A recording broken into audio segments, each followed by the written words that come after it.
So I just have a short presentation for you today. I wanted to just welcome you and talk a little bit about introducing you to our Formation Zone Business Incubator and why innovation is important to us and the companies that we work with. Just so I can get a bit of a feel for kind of who's in the room. I know one or two people, but are there any startups and kind of new business owners here?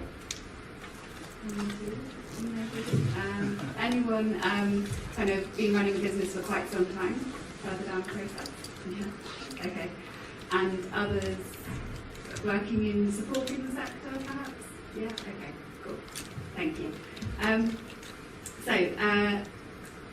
Formation Zone, as Elizabeth said, nearly 10. It will actually be 10 years old this November. It actually does make me feel like incredibly old. I must have been quite young when I started it. What we've done in that time is we've evolved and adapted, and we actually started out as a creative industries incubator specifically in the Roland Levinsky building here, focusing on arts and other creative sectors. But we've expanded and developed. We're now over in the marine building, a newer building on campus, and supporting a whole range of sectors, including obviously marine, environment, technology, health, and engineering as well. So I don't want to labour on about us because I've got kind of some more interesting stuff to tell you, but basically what we do in a nutshell, what makes us an incubator is that combination of space, support and networks together. We're recognised for innovation by the Innovation Institute. We were one of the first university incubators to actually be accredited through that process. And so innovation is part of what we do all the time. We try to stay ahead of our market and innovating and at the leading edge of incubation. We actually received an award for achievement in business incubation in 2013. And so because it's important to us, it's also important to our businesses. And I just wanted to take a few minutes just to run through some of those points that I see every day with the companies that I'm working with and why it might be important to you as well. Some of you may well be familiar in this area and may find hopefully this reinforces some of what you do, and for others hopefully it might be a pointer to some stuff you can look at in the future. So innovation is important for influencing really the ongoing development of your business and keeping ahead of the crowd. Many of you, I'm sure, are kind of either in tech or digital sectors, and obviously probably your product has come out of an innovative place. But I wonder if perhaps you're practiced at applying innovation into the business as well. That's something that we work on, is actually business innovation is classed as actually translating that idea into something that is creates value and that people are willing to pay for. So that innovative process can embed itself in the whole business. So problem solving, whether that be developing the business product or actually tackling problems within the business, perhaps like how to reach the market, or how to tackle a challenge that's coming up from a competitor. Innovation practices can apply to that just as well as the product itself. Especially in the tech, digital and creative sectors, there's an increasing customer expectation for innovation, and actually staying ahead of the game means that you need to apply that constantly to the work that you're doing. Agility is a point I wanted to mention because there are workshops later on in this, if you're attending this track, that they'll deal with that issue in detail. But innovation is that constant process that is going to encourage you to look up from your day-to-day work and ensure that you're not only responding to current issues but also able to start to observe future trends in the making. And the last point, retaining talent. Innovation culture in a business is again increasingly important, especially in the sectors that you're working in, and a bit like customer expectation. I think retaining the talent that you have and attracting new talent to the business, the culture that you embed is very important. So those are some of the top tips and the kind of areas that we work with our businesses on frequently. I just wanted to get you thinking about today. Hopefully you can, in workshops later on, kind of apply some of that to how it can work with your business. The last point I want to leave you with is about how we work as a business incubator. So we're placing you at the centre. There's a whole kind of network that we build around our clients. The support team, that's myself and a couple of colleagues who are very experienced, that's 10-year record again, very experienced in the sector and very experienced at supporting our companies.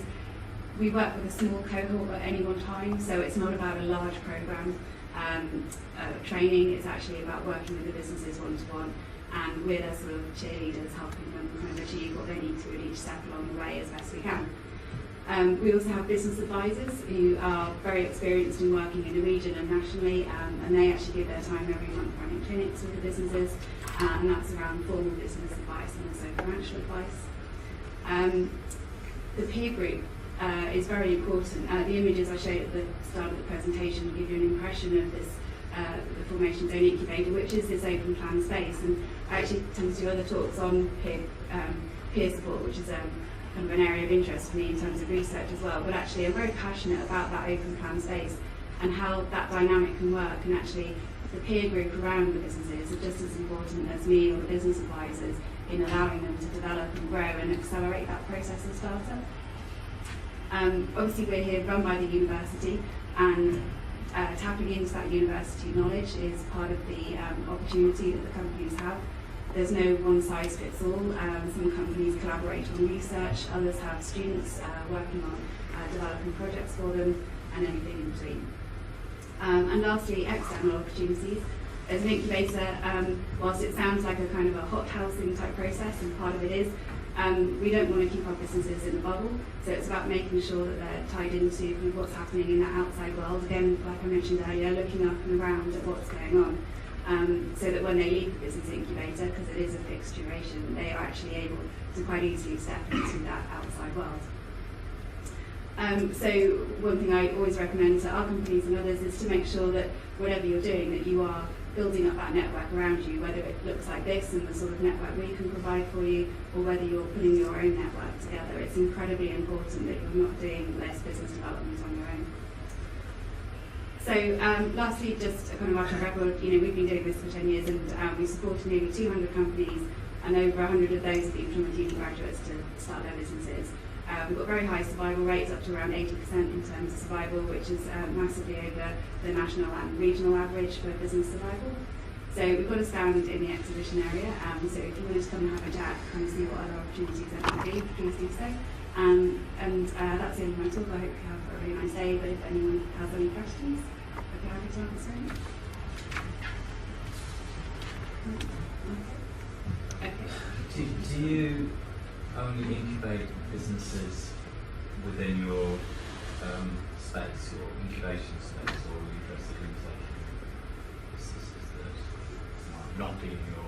Might not be in the space, as sort of a virtual kind of opportunity. We have done that in the past, and as I mentioned, actually we evolve and change. So there have been some years where we offer a virtual support service, and it really depends what that business is looking to do and whether we can add value. So yeah, I would always say, come and talk to us and see if we find out what you're wanting to work on, and if we can help you work. What biggest themes are in terms of problem areas that those startups tend to come across? Because there's going to be a variety of individuals, a variety of companies, but you've bound to, over this 10 years, have discovered 3 or 4 key areas, I guess, where they particularly struggle. Yeah, that's a good point, and there are definitely strong themes that come through. I would say the biggest one by far is usually finding the route to market. They can have the best product, either really refined or just kind of fresh out, but actually achieving the sales for that is incredibly difficult. And we do what we can to facilitate, but equally there's a balance between doing stuff for people and allowing them to kind of develop and find the routes that are right for them. Because we work with such a range of sectors, there's only so much knowledge I can bring to kind of that experience someone's having, and actually they need to kind of equally be kind of going out and finding and developing those routes themselves. So whilst our advisors and us do what we can to help, that's probably always the biggest struggle. Secondly, I would say is probably management of cash flow. It's a common theme obviously kind of throughout business, probably at any stage really. So those things I would say are the 2 biggest to us, and then there are other smaller depending on the sector. What's your biggest success story? That's a really good question. Do you know what, today it's been really nice because it feels a bit like a family get together, because I've got so many kind of clients, past and present, kind of here involved in this. It would be really hard to pick one. I would say kind of looking at the current picture, I would say True Vision VR, who are kind of with us at the back here, are doing incredibly well and are probably most likely to develop in a really fantastic way. So it's really great watching them grow with us. They've been with us around 18 months now and started their business straight out of university. And yeah, I'd say that's the one to watch, and they're kind of picking up awards and accolades as they go along. And they definitely have the biggest screen in the exhibition area as well. Yeah, but I mean, if I look back a few more years, yeah, there are always some really great case studies, and it's not always about the fastest growth or the largest company. Actually, often, you know, what's just as valuable is the journey that an individual goes on as a founder. And sometimes I will have the person and us as a support service will have got just as much out of someone who might be doing their market research and actually exploring just that very initial kind of phase of business. And if they're going through a learning process of that, I find, you know, a lot of benefit and satisfaction out of supporting someone in that process too. Anything else? Okay, well, thank you very much. I'm going to hand you on to one of our entrepreneurs now.